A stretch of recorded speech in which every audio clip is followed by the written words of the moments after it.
stand together. We're going to sing a few songs.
Soul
Hello everybody, welcome to Wesley. Hello. Now, my name is not Matt Gilbert, nor am I the lead intern here. I know we look a lot alike, so it's probably easy to get us confused.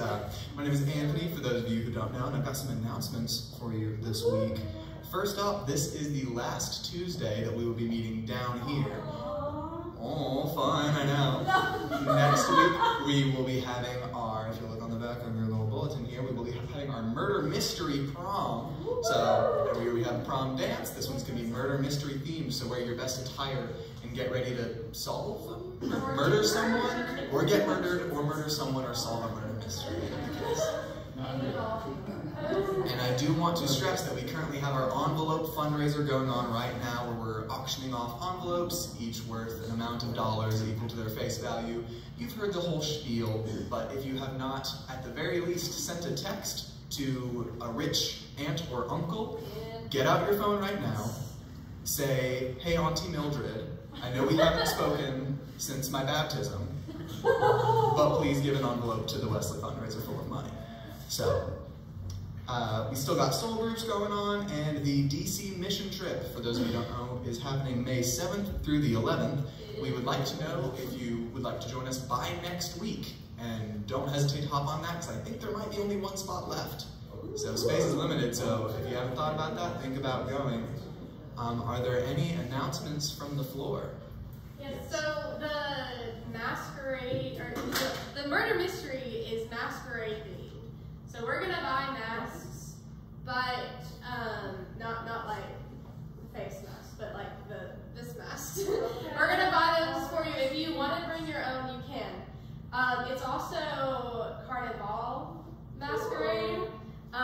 So you can dress to the theme, or you can just do masquerade ball kind of thing. And sorry, or you can just come in jeans and still have them. Yay! It doesn't matter because we have had individuals dress up as cowboys for every event that we've had. I will say this. Also, just a preface, this game is supposed to last like 2 hours according to the thing. So if you want to play the game, maybe get there closer to 7. Okay. So we can like start the game And fill out the Google form for Yes, Wesley Superlatives. Yes. The voting is going on for that right now. If you have not already seen the link, find someone who can send it to you and vote for the who is the most blank. Yes. I don't remember any of the superlatives right now. When it is boy. When it gender is boy. Yes. Right. Any other announcements from the floor? Alright, going once, going twice, sold.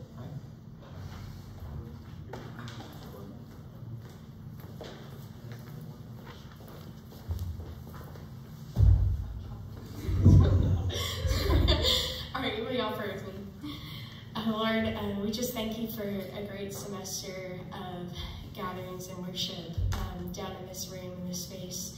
We pray for strength and resilience as we go throughout the rest of the semester, and just pray for your presence and blessing over the rest of this time tonight. Amen.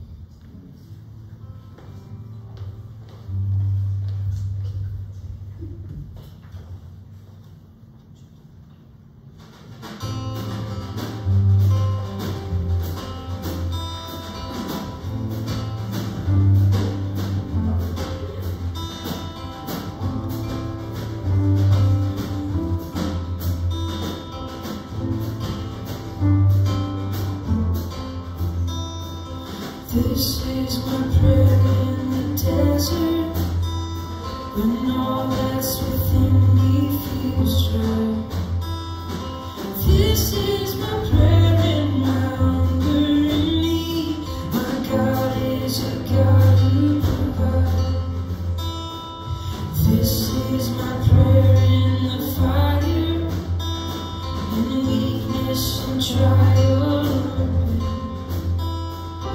There is a faith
And you came to my rescue, and I wanna be where you are.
Esther 4:10 through 17. Then she instructed him to say to Mordecai, "All the king's officials and the people of the royal provinces know that for any man or woman who approaches the king in the inner court without being summoned, the king has but one law, that they be put to death unless the king extends the gold scepter to them and spares their lives. But 30 days had passed since I was called to go to the king." When Esther's words were reported to Mordecai, he sent back this answer: "Do not think that because you are in the king's house, you alone of all the Jews will escape. For if you remain silent at this time, relief and deliverance for the Jews will arise from another place, but you and your father's family will perish. And who knows but that you have come to your royal position for such a time as this?" Then Esther sent this reply to Mordecai: "Go gather together all the Jews who are in Susa and fast for me. Do not eat or drink for 3 days, night or day. I and my attendants will fast as you do. When this is done, I will go to the king, even though it is against the law, and if I perish, I perish." So Mordecai went away and carried out all of Esther's instructions.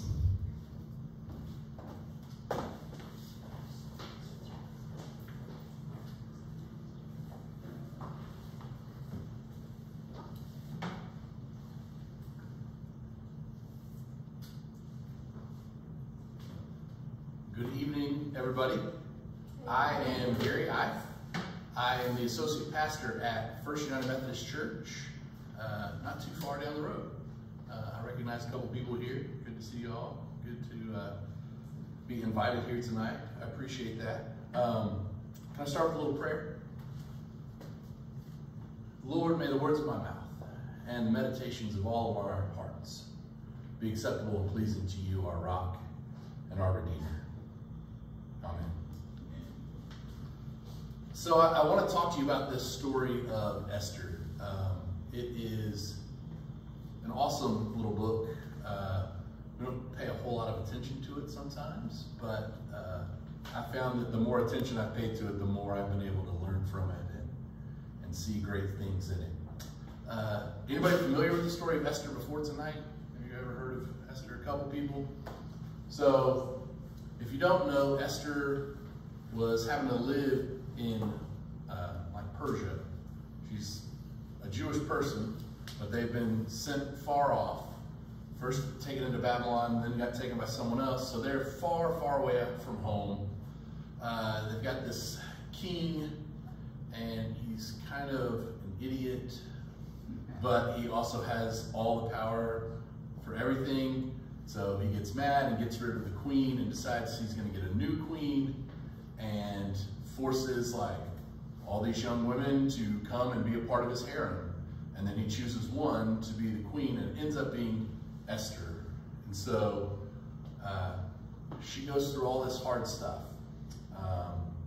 And she's taken from her home, she's taken from her family, her parents are dead.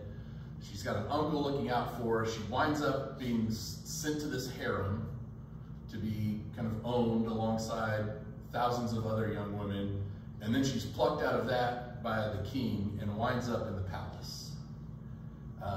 And the story you heard tonight is about 5 years later, and there is a plot to kill all of the Jews in the empire. And she's been asked to step in and intercede.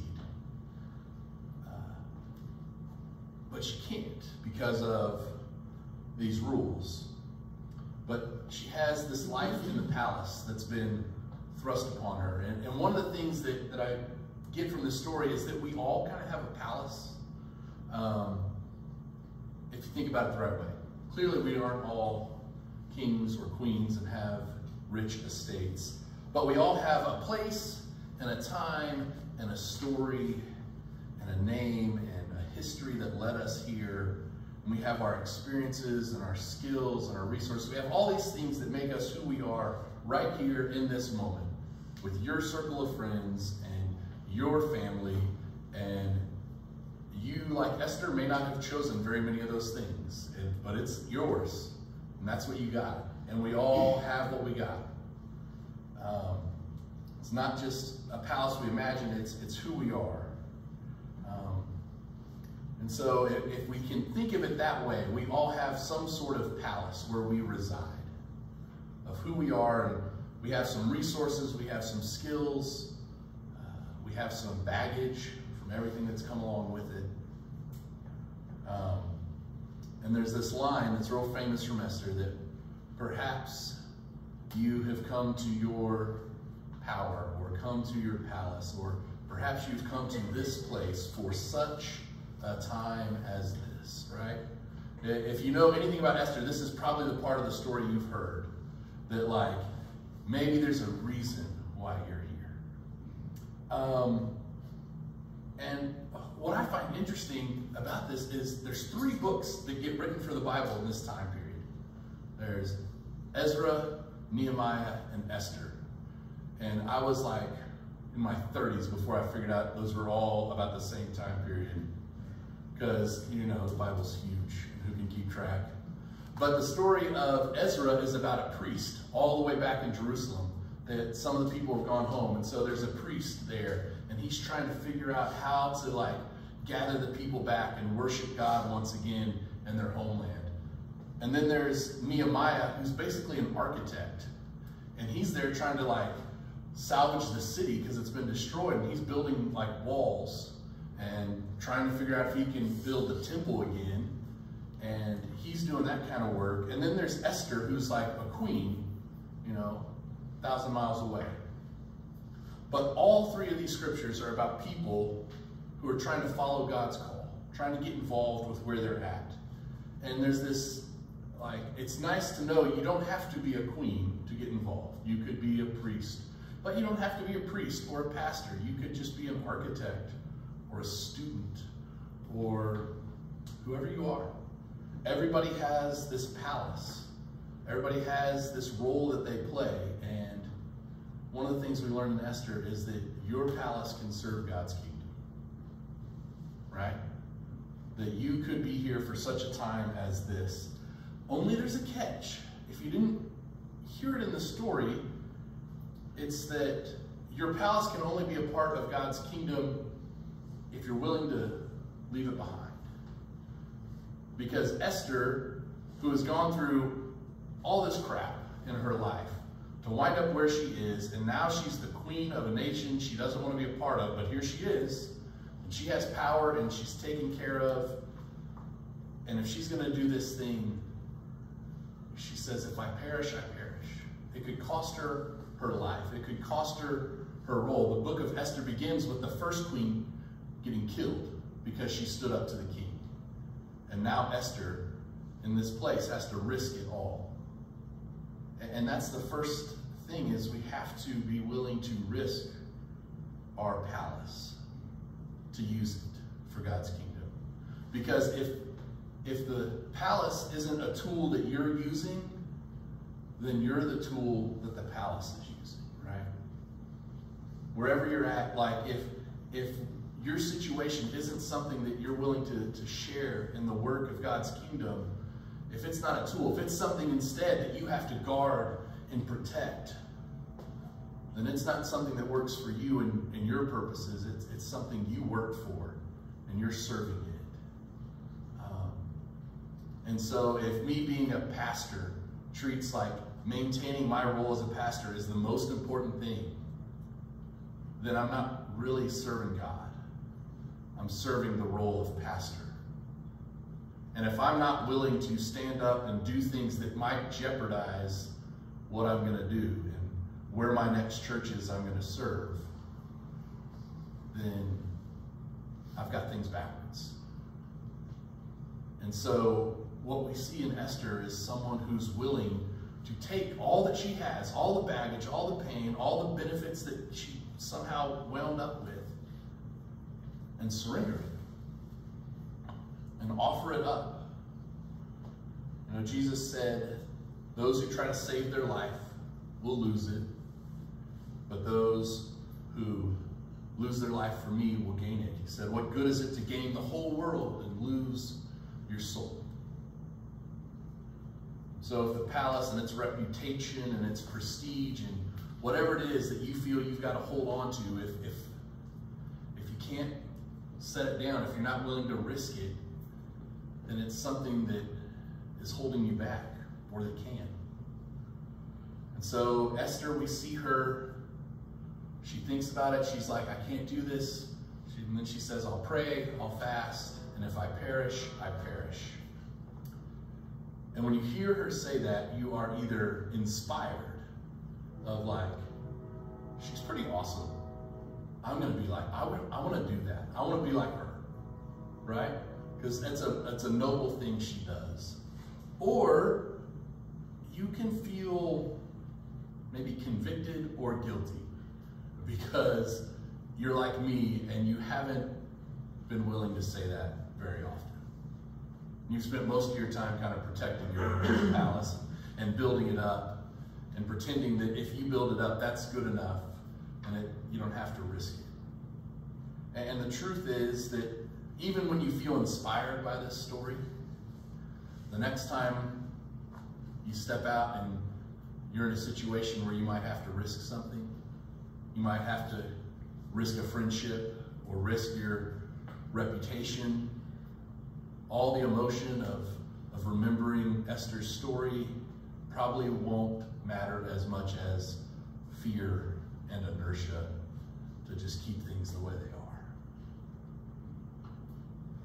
And so Esther, she's this noble figure, but as far as examples go, I can't compete with her. I can't do that. It's not really all that helpful for me that she is this great example of courage.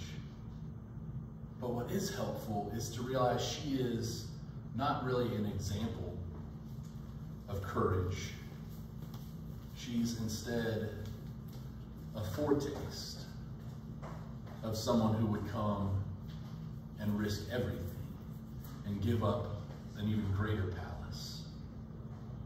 And what we see in Esther is she's not just an example for us to follow, she is a Christ figure. Someone that points us to what Christ has done for us. That Jesus gave up that highest palace, all the beauty and the honor and the prestige, and emptied himself and identified with us the way Esther identified with her people. And Jesus became our mediator, not just risking death, but enduring death and offering us new life. And a lot of times we just read the Bible and we're like, is this a good guy or a bad guy? Or is this a rule? What's the rule here I should follow this week? And am I going to be good enough to follow it? And tonight, I don't want to give you another rule to follow or another person you have to try and be like, or you're not a good enough Christian. I want to tell you, let Esther point you to Jesus, who came to save you. And knowing that Jesus came to identify with you, to risk his life and offer his life for you, that's really the only thing that can ever help you put your own palace at risk, is knowing that Christ has made a place for you in his palace. That that's where you really belong. That's who you really are. And that God can then take you, just as you are, and invite you into this kingdom work, invite you into this life. And so, you know, in college, you're in a transition time. I kind of remember that time. I am getting older and older, and it's becoming harder and harder to imagine people who like start doing things after 10 p.m. And I am like beat. I'm like missing girls' bedtimes to be here. But I kind of remember there being a college I went to for a while. And it may feel like you're just in a transition period where like everything's in flux and real life is going to start sometime later, but like it's not, it's here.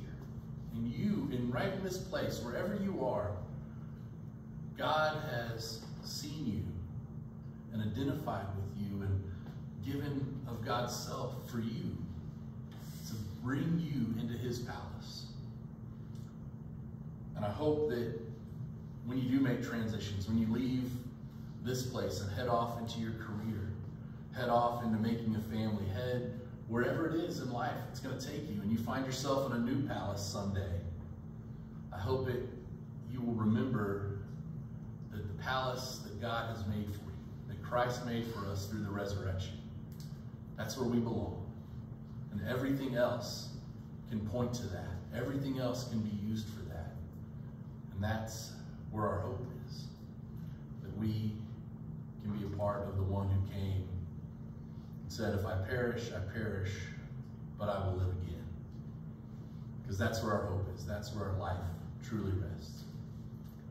I appreciate y'all letting me come out here tonight.